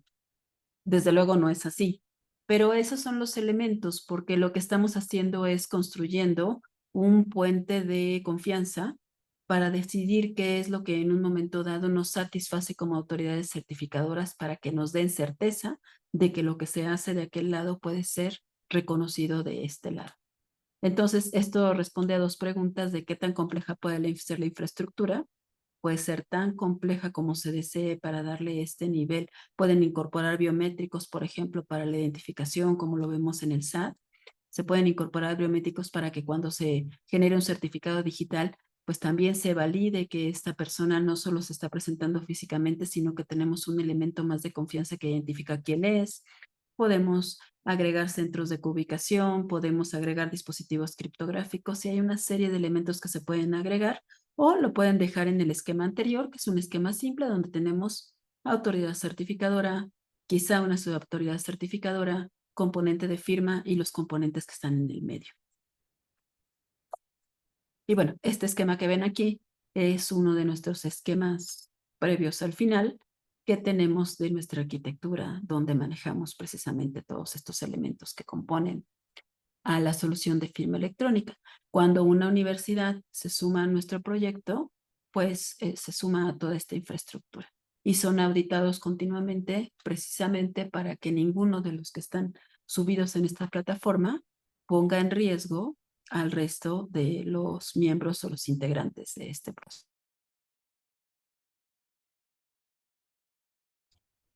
Bueno, entonces para continuar, podemos hablar un poco acerca de los estándares y los protocolos que en este caso la universidad usa para hacer uso de firma electrónica. Bueno, aquí nosotros clasificamos en tres, que son la emisión de certificados digitales, la verificación de estatus de certificados y la firma electrónica como tal.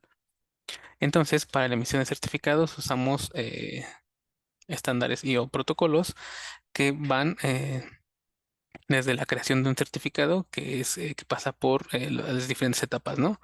Que es la generación de una petición de un certificado, que es un PKCS10, es la representación. Que son los PKCS8, que son la estructura de la llave privada y la llave pública, y el RFC 5820, que es donde nos habla acerca de la versión que estamos utilizando actualmente, que es certificados X509 versión 3. Em, Hablando un poco más acerca de la universidad, nosotros usamos dispositivos criptográficos FIPS nivel 3. ¿Esto qué quiere decir? Que ese es un estándar para el procesamiento de la información. Entonces, esto aquí, como habíamos dicho anteriormente, la transacción se lleva dentro del dispositivo, ¿no? Aquí un poco para responder la pregunta que acaban de hacer, no se les entrega un dispositivo HCM a los usuarios, ¿no? Sino que al momento de la creación, del flujo de la creación de un certificado que pasa por diferentes etapas, que es un PKCS7, se genera el PKCS12. Entonces, nosotros en nuestra solución particular tenemos estos HCMs que los denominamos bóvedas de certificados. Entonces, lo que pasa es que se emite el certificado, y una vez que se emite el certificado y se obtiene el par de llaves, se almacenan en estas bóvedas. Entonces, una vez que el usuario va a hacer uso del certificado para firmar electrónicamente un documento o algo en cuestión, lo que hace es nuestro componente de firma electrónica eh, se invoca y llama al certificado que está en la bóveda, se hace la transacción y el firmado se hace dentro de este HCM. Entonces, es una bóveda en donde se lleva a cabo toda la transacción, desde la generación hasta el firmado de certificados digitales. Nuestros dispositivos, que son FIPS nivel 3, FIPS 140-2 nivel 3, son dispositivos o appliances en la que una de sus características principales es que están diseñados para que no tengan manipulación. Y si hay manipulación de que muevo el dispositivo, una de sus características es que si es un movimiento o un intento de transgredir el dispositivo, pues bueno, tiene la capacidad de eliminar toda la información para no comprometer todas las llaves de todos nuestros usuarios, ¿no? Entonces, estos dispositivos también están diseñados para la creación y la verificación de firmas en los algoritmos que actualmente usamos, que son RCA, y los que están en tendencia, que son curvas elípticas. Entonces, estos dispositivos están listos para que demos un siguiente paso, ¿no? Entonces, eh, estos dispositivos, como lo había dicho, están diseñados para la generación y el almacenamiento de nuestras llaves, que son los certificados, y el cifrado y descifrado de los mismos, ¿no? Entonces, bueno, eso es en cuanto a un poco de los estándares que se utilizan para la generación de certificados digitales. Hablando como de este tema, y particularizando acerca de la UNAM, pues bueno, nosotros manejamos, eh, aunque son el mismo eh, estándar, para la C raíz tenemos dos dispositivos en los que se almacena la llave raíz de la autoridad certificadora. Entonces, ese, ese dispositivo se utiliza cada que nosotros vamos a constituir o generar una nueva subautoridad certificadora. Es lo que hacen las soluciones comerciales, ¿no? Están apagadas, están bajo llave, no puedes acceder a ellas. Solo accedes a ellas siempre y cuando vayas a generar una nueva subautoridad certificadora o, o renovarla, ¿no? En su defecto. Entonces, esos dispositivos están diseñados simplemente, o su único propósito es almacenar las llaves raíz de nuestra autoridad certificadora. Y del otro lado, pues, en lo que denominamos las bóvedas de certificados, estos son igual del mismo tipo, pero ese tienen otra característica, que pueden generar más transacciones por segundo y bueno, los algoritmos son los que usamos actualmente, que son RCAs, y hacia las tendencias hacia dónde vamos, ¿no? Entonces, estos dispositivos son los que utilizamos debido a nuestras transacciones, ¿no? Desde que se entró o entraron procesos administrativos o de compras, pues bueno, decidimos pasar al siguiente nivel y tener y ofrecer una seguridad a nuestros usuarios, ¿no? Cuando nosotros nos constituimos como una autoridad certificadora, lo que hacemos es generar una llave raíz.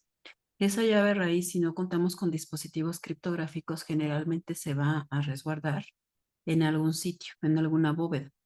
Si esta llave raíz es transgredida, es extraída y en un momento dado canalizada hacia otro repositorio, hacia otra autoridad certificadora, podría firmar certificados digitales que sería indetectable que no vienen de esta autoridad certificadora raíz original.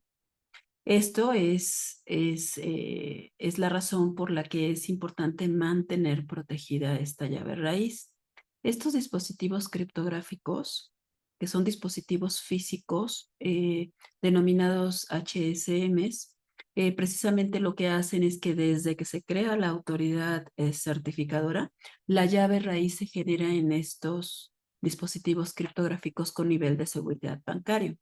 Como ya lo explicaba el ingeniero, lo que sucede es que si alguien intenta sustraer e incluso vulnerar ese dispositivo, tiene la capacidad de autodestruirse, de tal forma que tengamos la certeza que esa llave raíz no fue sustraída y por lo tanto no se pueden generar certificados digitales apócrifos.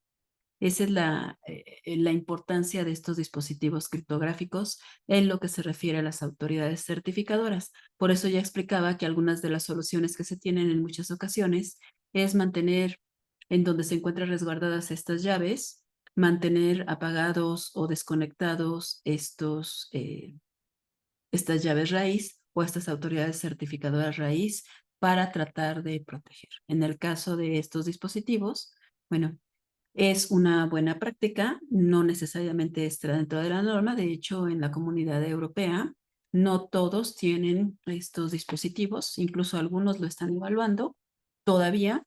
Y bueno, nosotros tenemos estos dispositivos exclusivamente para lo que tiene que ver con el resguardo de la llave raíz. Y como explicaba el ingeniero, tenemos los otros dispositivos que además tienen otra finalidad, otras características, que son precisamente para que nosotros ahí podamos resguardar los certificados digitales de los usuarios. Es decir, se resguardan en estas bóvedas o en estos dispositivos y más aún se hagan los procesos de firma dentro de estos dispositivos, de tal forma que no quede expuesto hacia afuera el proceso de firma. Entonces son elementos de seguridad que nos dan la certeza en ese sentido de que si, por ejemplo, nosotros quisiéramos establecer un reconocimiento con una universidad europea, podríamos hacerlo porque tenemos a lo mejor tendríamos que revisar algunos de los otros puntos de seguridad que quizá nos pudieran observar, pero en este sentido, sabemos que en muchos casos estamos arriba del estándar. Quizá nos preguntarían, ¿sería necesario que yo lo hiciera para mi institución? No necesariamente. Habría que ver precisamente cuál es el nivel de criticidad de sus transacciones, hasta dónde lo quieren llevar e incluso si es necesario que ustedes establezcan toda una infraestructura o si es más fácil adherirse a una infraestructura que ya tiene esta solución y que por ende ustedes forman parte de esta, ¿no? Sí, como bien indica la maestra, no es necesario adquirir uno de estos. Igual hay diferentes tipos. Todo se evalúa con respecto a el número de transacciones, ¿no? Eso es algo que nos ayuda a decidir qué tipo de dispositivo, si es que se desea adquirir, es por el número de transacciones, ¿no? Porque hay HCMs que son tarjetas inteligentes, hay HCMs que están en la nube, entonces tú puedes consumirlos, dispositivos portátiles como USBs. Entonces, todo se basa en evaluar nuestro proyecto y evaluar también el tipo y el número de transacciones. Es importante resaltar que, bueno, todo va a depender de la estructura del proyecto, ¿no? Y ver hacia dónde queremos llegar, ¿no? O sea, si hay que contemplar ese tipo de situaciones. Pues bueno, en nuestro caso nos gustaría a lo mejor cerrar esta presentación comentándoles que, bueno, este tema especialmente en México, a pesar de llevar muchos años, es un tanto cuanto árido. Efectivamente, tenemos normas, tenemos estándares, tenemos una normatividad general, y esto lo pongo entre comillas porque es la normatividad que conocemos como de referencia es la que establece el gobierno federal, pero esas son sus normas de operación y es la normatividad que tiene que ver con gobierno federal. Lo que nosotros hemos aprendido a lo largo del tiempo es que, repito, basados en estándares, protocolos y buenas prácticas, las autoridades certificadoras y los componentes para firmar electrónicamente se autoconstituyen y entonces crean sus propias reglas de operación, sí, en un marco, pero se crean sus propias reglas de operación. Si ustedes quieren en un momento dado autoconstituirse, deben de asegurarse de acercarse a alguna entidad que haya tenido o que tenga, digamos, conocimiento o experiencia en esto para que los acompañe en el proceso. Pero sí les decimos que nosotros hemos tenido la fortuna de que nos han buscado algunos de ustedes para ver cómo está su solución y lo han hecho muy bien. Hemos visto casos muy exitosos en los que han hecho implementaciones que se ve que están basadas en una investigación profunda acerca de lo que se tiene que hacer. Y hay otros elementos que nosotros a veces les aportamos con todo gusto, producto de la experiencia, no solo de lo que vivimos, sino de lo que nos toca ver en otras latitudes. La conclusión es que es importante que si ustedes están contemplando la integración o la creación o la autoconstitución como autoridad certificadora, se documenten, busquen información al respecto. Nosotros dejamos ahí parte de la información que les puede servir, sobre todo que tiene que ver con los estándares y las normas. Y desde luego que consideren que los beneficios tangibles para sus organizaciones son muchos. Nosotros actualmente se ha vuelto un eje importante dentro de la universidad. Es parte de nuestra cotidianeidad, de lo que hacemos al día a día y nos ha permitido simplificar y agilizar muchos de los trámites, pero con una absoluta certeza de que contamos con una herramienta que nos puede apoyar en caso de situaciones tan extremas como las que vivimos recientemente en pandemia. Les agradecemos mucho su tiempo, sabemos que a lo mejor hay mucho más para este tema, pero realmente queríamos darles como un panorama general. Y bueno, creo que algunas de las preguntas se contestaron, pero si no, estamos a sus órdenes para cualquier cosa en la que podamos apoyarles. Muchas gracias. Muchas gracias a mi maestra, al ingeniero Jonathan. La verdad es que nos han descrito muy bien todo el proceso y la implementación para esto de la firma electrónica avanzada y pues todo lo que compone y todo la parte de seguridad para su implementación, ¿no? Entonces esto es muy importante que conozcamos y es el caso según los requerimientos de cada institución y se puede implementar. Bueno, pasamos a las preguntas. Le cedo la palabra a mi compañero Gabriel para que por favor nos dé la información de los asistentes sobre sus inquietudes. Adelante, está abierto el micrófono por si alguien quiere hablar. Adelante, Gabriel. Gracias. Gracias, maestra Lisbeth. Gracias, ingeniero Jonathan. La verdad es que un tema muy apasionante. La premisa del tiempo que vivimos es la transformación digital y creo que esto no se puede hacer sin una adecuada gestión de la identidad, que es algo en que ustedes están aportando a los procesos institucionales de la UNAM con esta solución. Digo, ¿ya habrá algún área en específico que pudiera contender con un desarrollo de una aplicación o de un sistema que tendría que adecuar en su funcionamiento esos principios y tal vez llevar a la práctica otros mecanismos de seguridad que son importantes en una visión holística de lo que es este tema? Agradezco el tiempo y vamos a pasar a las preguntas. Quisiera iniciar con alguna que pusieron en nuestro chat, no necesariamente en el QA, y una de ellas la puso Eric Zamora, que tiene que ver con el medio de transmisión, hablando de las comunicaciones, que si en algunos casos puede ser a través de una compañía telefónica, es decir, a través del Internet. Si el sistema que ustedes ofrecen está abierto, por ejemplo, a que un usuario se conecte a través de su casa para realizar algunos de los procesos que están disponibles a nivel institucional utilizando la firma.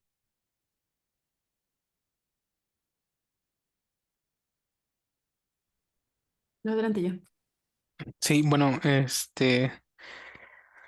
retomando un poco de cómo está la universidad y conforme fuimos avanzando, los certificados digitales son almacenados en la nube, ¿no? Entonces la respuesta es, actualmente la UNAM sí proporciona ese servicio de generar el certificado y hacer uso de él en una plataforma digital, porque lo que hace es el sistema nos consume al componente de firma electrónica en un portal web y ahí es donde se hace el proceso de firma electrónica.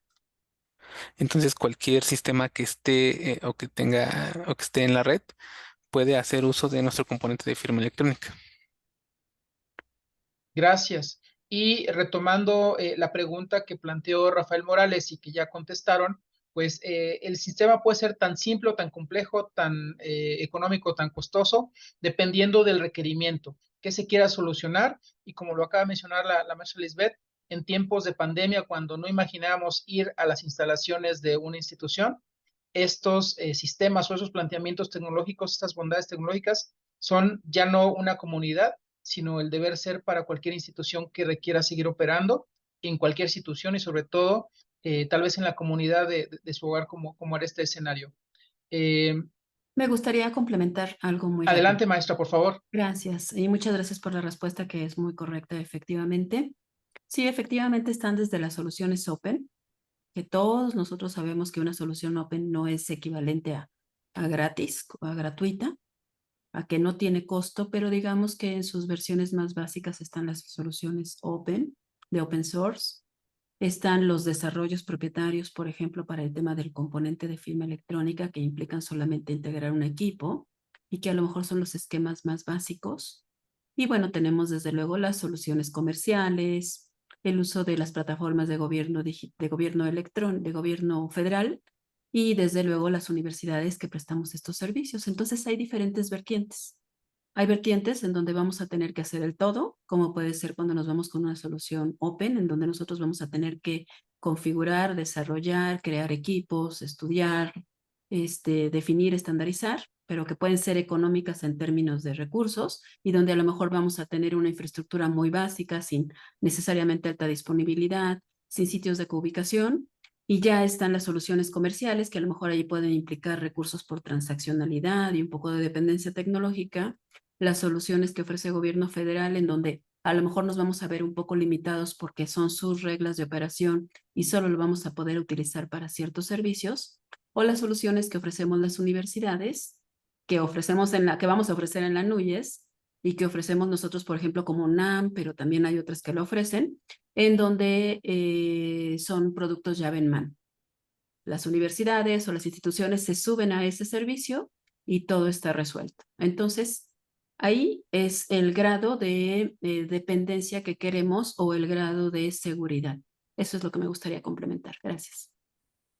Gracias a usted, maestra. Quisiera tomar una pregunta que puso en el chat Juan Manuel Arciniega, que tal vez conteste algunas que están ahorita en la sección de preguntas y respuestas.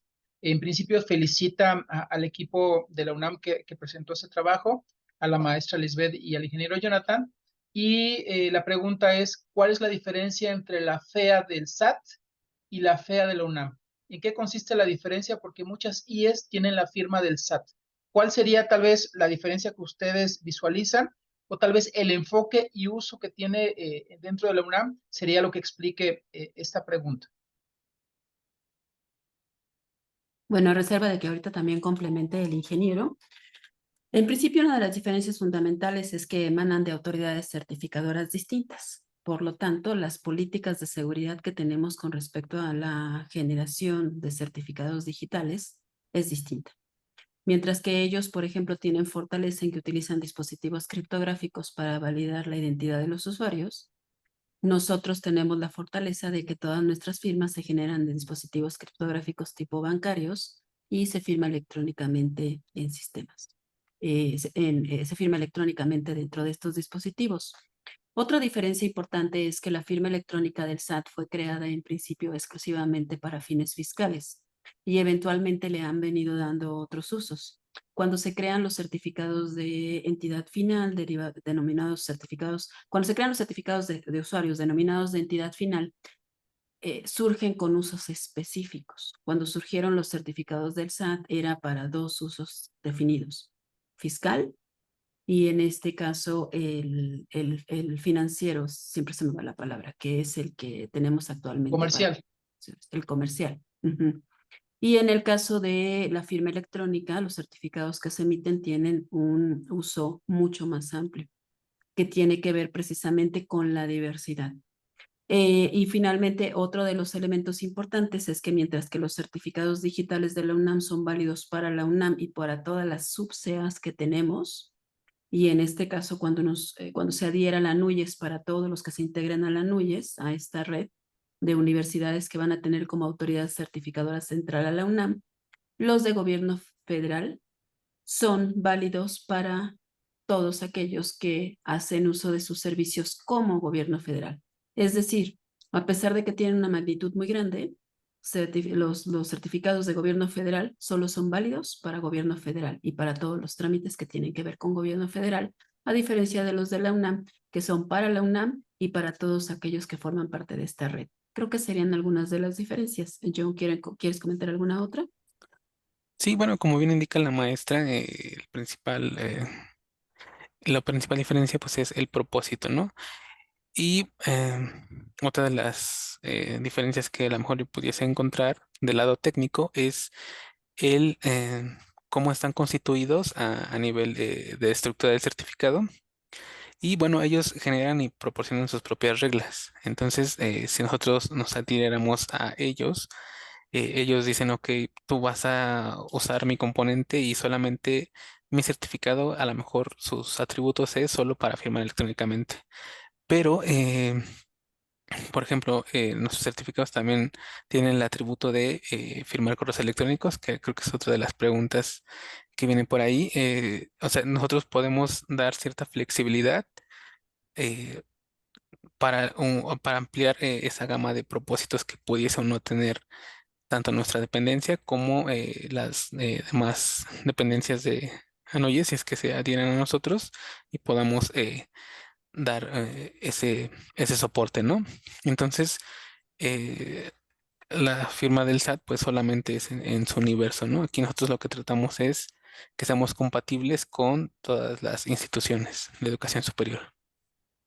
Gracias. Gracias. Haciendo un breve paréntesis y contextualizar a la audiencia, la UNAM tiene un modelo tan maduro en este tema que ofrece un servicio a la medida para que las universidades utilicen una firma digital para algún proceso que elijan como el pionero, el crítico, y por eso lo que acaba de comentar tanto la maestra Lisbeth como el ingeniero Jonathan, y es por ello que quiero aprovechar esta respuesta para contextualizar una pregunta que pone Rafael Gamboa.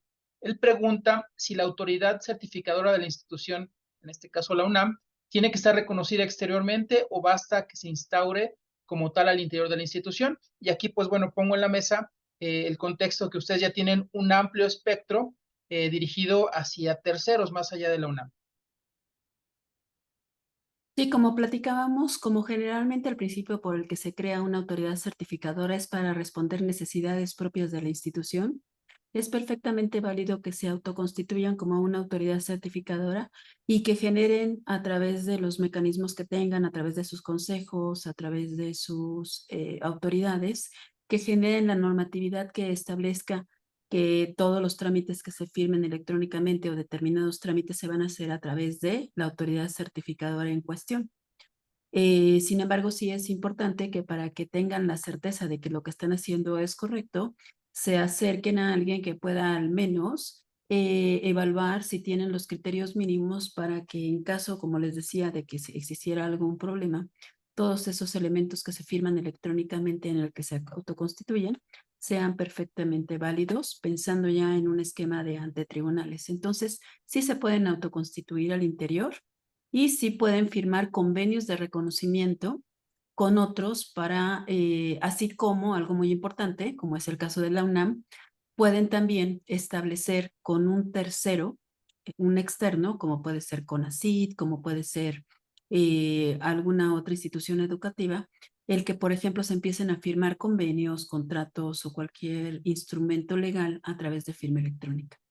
El alcance lo vamos determinando y la validez la vamos determinando a través de un cumplimiento de estándares y la otra, firmar convenios de reconocimiento. Gracias. En este punto, a nivel técnico, también nos mencionaron durante la presentación, pues una tabla que consolida los protocolos y estándares de seguridad a nivel internacional que utiliza la solución, de modo que no solamente es un tema normativo, sino también un tema técnico en específico que da cumplimiento para satisfacer las necesidades de una auditoría de seguridad ya más amplia, y a nivel, pues, entidad certificadora, seguro tienen el aval de un tercero, una entidad a nivel mundial que hace este trabajo. Entonces, el complemento técnico de los estándares y además la normativa a nivel nacional para darle validez o certeza jurídica, como lo mencionaron al principio de la presentación, a este instrumento. Todo es importante consolidarlo para que sea una solución robusta y segura desde todas las ópticas. Hay una pregunta que plantea Rafael Morales, y yo creo que eso también es importante. ¿Qué riesgo supone para estructuras de firma electrónica como la de la UNAM el desarrollo de la computación cuántica? Y yo agregaría, pues, el tema en boga de la inteligencia artificial. ¿Cómo se pone en riesgo con estos mecanismos soluciones que están protegiendo la identidad como la que tiene la UNAM?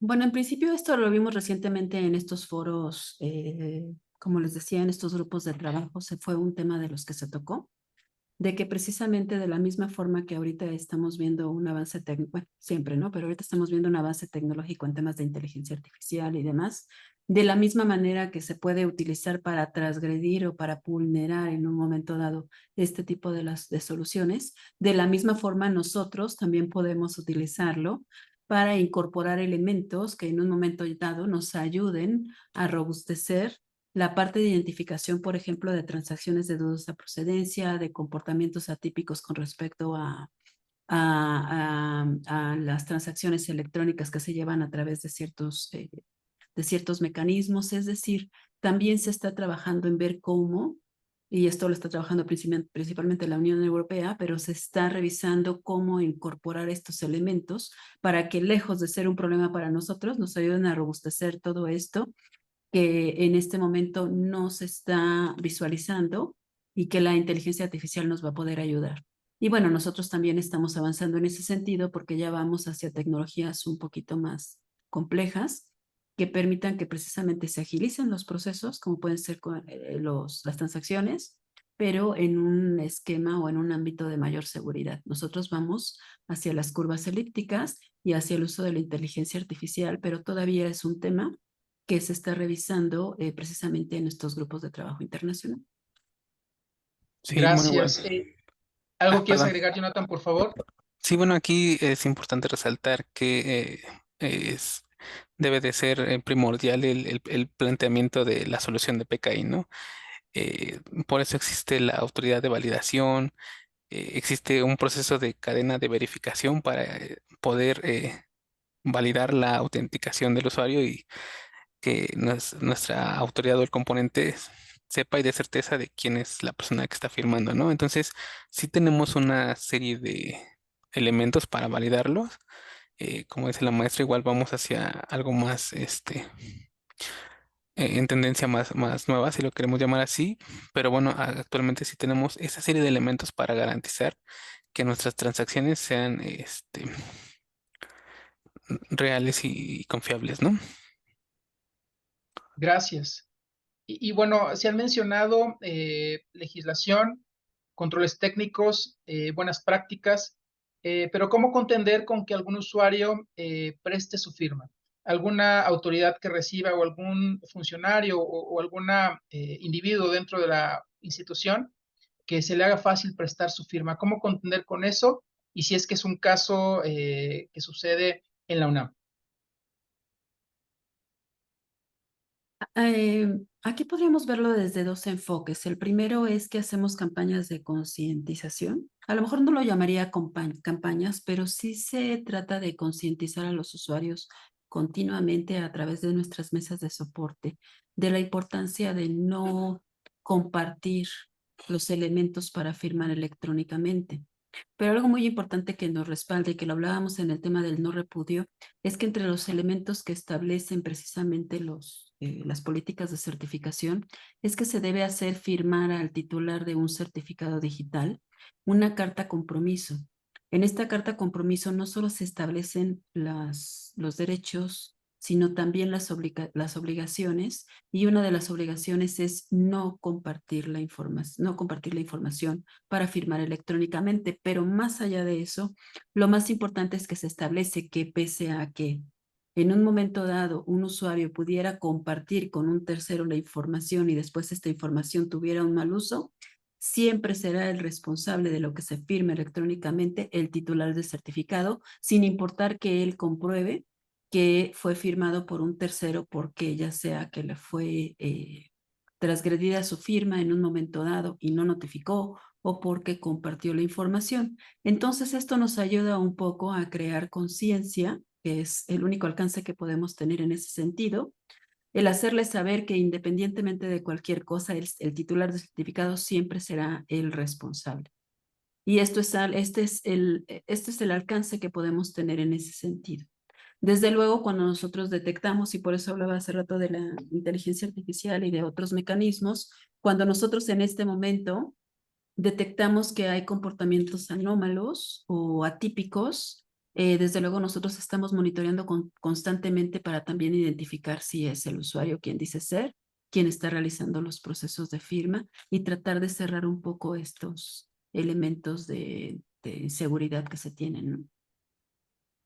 Gracias. Bueno, hasta aquí son las preguntas que se registraron en la sección de preguntas y respuestas. No sé si alguien considera que algo todavía no se ha respondido como se esperaba, o si alguien quiera tomar la oportunidad de preguntar directamente a la maestra Lisbeth y al ingeniero Jonathan algo en específico que quisieran tocar. Digo, han sido muy flexibles, tienen mucho conocimiento del tema, entonces consideramos que es una buena oportunidad para ustedes en cualquier contexto, desde un investigador que busca llevar a la práctica alguno de sus desarrollos, alguna institución que quiera conocer cómo iniciar este camino hacia el uso de firma electrónica en tiempos de transformación digital, o algo a nivel general que consideran es importante tocar, aprovechando la experiencia de ambos. Estamos en confianza, por favor, anímense.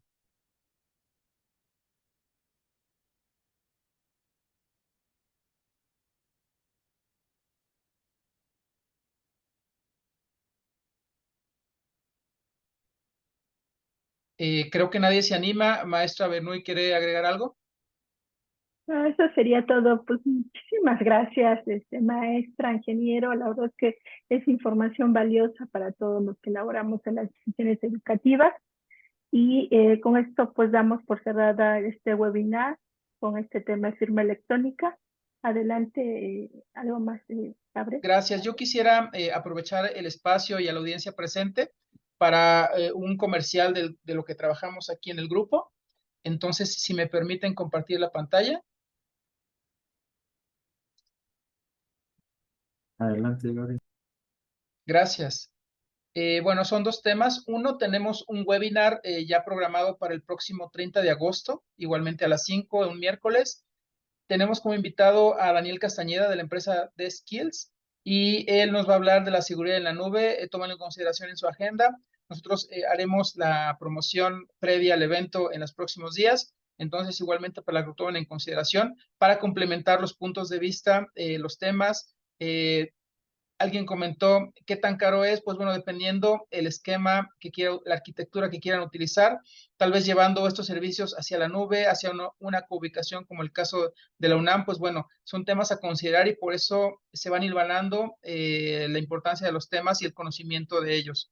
Y también, como lo había mencionado la maestra Benuri al principio del webinar, tenemos un episodio 2 del podcast que desarrolla el grupo de ciberseguridad en ANUYSTIC, que se llama Internet de las Cosas. Aquí está el QR para que lo descarguen y ahora les comparto también en el chat nuevamente la liga. Y pues no sé si alguien más quiera agregar algo para cerrar la sesión.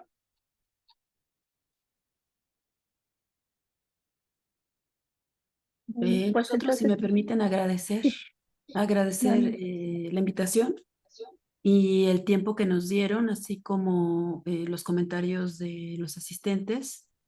Y bueno, seguimos a sus órdenes por parte de la UNAM. Les agradecemos nuevamente todo su tiempo y la invitación. Muchas gracias.